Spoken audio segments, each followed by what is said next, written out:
Unapologetic Hindu. मेरी Twitter पे आप आईडी देख रहे हैं अभी स्क्रीन पे। तो आज के अपना परिचय मैं थोड़ा दे देता हूँ। मैं ना ही ट्रैड हूँ, ना ही रिफॉर्मिस्ट हूँ। मेरा कहना है कि मैं ना ही परंपरावादी हूँ, ना ही मैं रिफॉर्मिस्ट यानी कि जो जैसे दयानंद सरस्वती या विवेकानंद स्वामी को मानने वाला हूँ। मैं खुद को एक तरीके से बोल सकते हैं कि मैं दोनों मतों के बीच का जो स्थान है, उस हिसाब से देखता हूँ। मेरी व्यक्तिगत जो विचारधारा है। आज के जो हमारा चलचित्र है, उसका उद्देश्य केवल छोटा ही है। हम केवल जो साइंस जर्नी यूट्यूब चैनल है और जो ट्विटर हैंडल है, उसका खंडन करने के लिए ही ये आज का चलचित्र बनाया गया है। मैं आशा करता हूँ आप इसका इसका समर्थन करेंगे। तो साइंस जर्नी का कहना है कि ब्राह्मण संप्रदाय में शास्त्र ही प्रमाण है, जबकि बुद्ध धर्म में शास्त्र तब तक प्रमाण नहीं माना जाता जब तक कि वह तर्क बुद्धि विवेक पर खड़ी नहीं उतरे। यानी कोई किताब खोलकर सबूत दिखाए तो ब्राह्मण संप्रदाय के सबूत मान लिया जाएगा, लेकिन बुद्ध धर्म में तब तक वो सबूत नहीं माना जाता जब तक कि वह मानवता की भलाई के लिए नहीं ना हो। रेफरेंस संलग्न है, खुद पढ़ ले वे। ठीक है। वो बोलते हैं कलम सूत्र में कि उस पे भरोसा ना करो जो जो आपने कभी सुना है। परंपरा पे भी भरोसा ना करो जो कि पीढ़ी दर पीढ़ी आई है। जो आपने किसी के ऊपर जो कुछ भी किसी के यदि किसी ने किसी का मिथ्या रूमर किसी के बहकावे में आकर किसी की बात ना माने, किसी धार्मिक ग्रंथ की भी बात ना सुने, किसी को भी अपना गुरु या बड़ा सज्जन की बात तब नहीं माने जब तक कि आप ऑब्जर्वेशन और एनालिसिस नहीं कर पाए। और यही भलाई है और यही सबसे इसी के आधार पे हमें जीना चाहिए।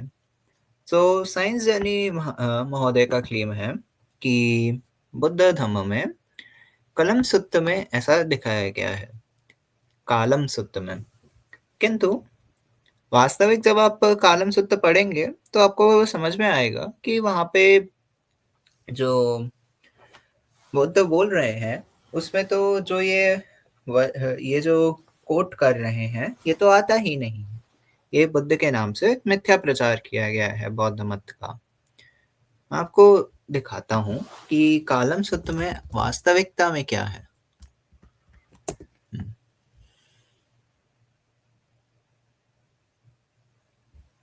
रुकिए, क्षण भर प्रतीक्षा करिए।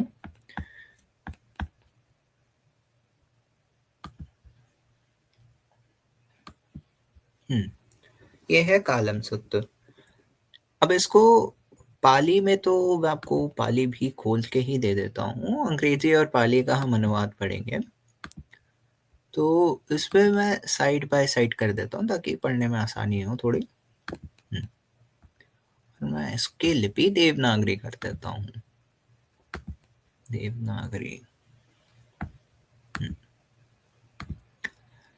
तो यहाँ पे देखिए, पूरा पढ़ देते हैं। ऐसा मतलब बुद्ध और कालम कालम्स के बीच में एक संवाद हो रहा है कि बहुत सारे जो साधु गुरु ब्राह्मण हैं, वह वह कोई हर कोई अपना मत को बताता है। हमें कैसे पता चलेगा कि वह झूठ है कि सत्य है?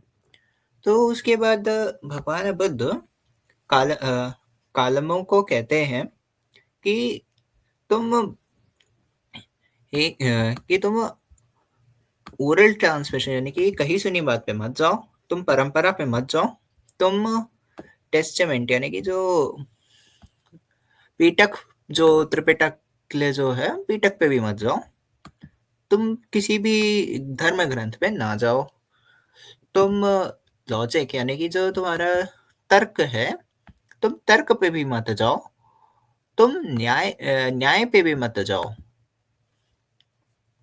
तुम किसी भी रीजन ट्रेन ऑफ थॉट यानी कि किसी भी वैचारिक उस पे भी मत जाओ। तुम केवल जब तो मतलब यहाँ पे अगर जो साइंस जर्नी का क्लेम था कि एनालिसिस करो, करने को बुद्ध ने बोला कि केवल एनालिसिस को करो। तो यहाँ पे अगर यद्यपि भगवान बुद्ध ने शास्त्र को ना मानने को कहा है, लेकिन यहाँ पे तो ये भी लिखा है कि आप लॉजिक पे भी मत जाओ। तो अगर ये कैसा एनालिसिस हो सकता है जहाँ पे आप तर्क यानी लॉजिक पे भी नहीं जाओ? तो ये तो हमेशा ही इसका तो कोई सेंस ही नहीं बनेगा। क्योंकि अगर आप कोई भी चीज़ एनालिसिस करोगे या कोई भी आप रीज़निंग करोगे, चाहे आप मैथ्स से करो, साइंस में यूज़ करोगे, तो आपको कोई ना कोई एक लॉजिक होएगा कि किसी चीज़ के लिए लॉजिक लगता है हर चीज़ को एनालिसिस करने में। तो ये तो कदापि झूठ है। तो साइंस जर्नी का ऐसा कहना तो गलत है।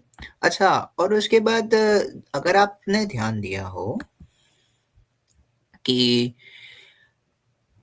अगर आप ध्यान दें तो इसमें लिखा है कि दीज़ थिंग्स केवल क्या लिखा है, बट दी जब तक आपको स्वयं को ना पता चल जाए तब तक आप उन चीज़ों को मत मानो। ठीक है। लेकिन अगर बुद्ध का कहना था एनालिसिस और रीज़न पे जाओ, तो वह लॉजिक पे रिलाय होने के लिए क्यों नहीं कह रहे हैं? फिर उसके बाद वो क्या बोल रहे हैं कि these things are unskilful, blameworthy, criticised by sensible people, and when you undertake them they lead to harm and suffering, you should give them up। कि ये जो है यह तो दोष आप उनमें निकाल सकते हो, वो जो सज्जन पुरुष हैं उनके द्वारा निंदनीय है और ये हमारे दुख का कारण बनती है।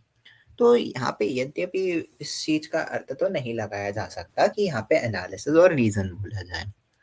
जो अब मैं आपको पूरा तो मैं पढ़ूँगा नहीं, मेरे को छोटा बनाना है चलचित्र, तो आपको सारांश में बता देता हूँ कि ये जो पूरा संवाद है, या तो स्पिरिचुअल प्रैक्टिसेस यानी कि आत्मज्ञान के लिए है, और यहाँ पे लिखा है कि केवल पुस्तक और तर्क पे मत चलो, उसको खुद अनुभव भी करो, उसका यही सारांश निकलेगा। जो आत्मज्ञान है, आत्मज्ञान को आप पुस्तक से आप पढ़ सकते हैं, समझ सकते हैं, लेकिन जब तक कि आप खुद उसका एहसास नहीं करोगे, तब तक आपको उसका कोई आपको समझ नहीं आएगा। तो अब इसी हिसाब से उनने बोला गया है। अब और इसी से हम अपना यह चलचित्र समाप्त करते हैं। आशा करते हैं आपको यह चलचित्र ज्ञानवर्धक हुआ हो। नमस्ते, मैं आपसे विदा लेता हूँ।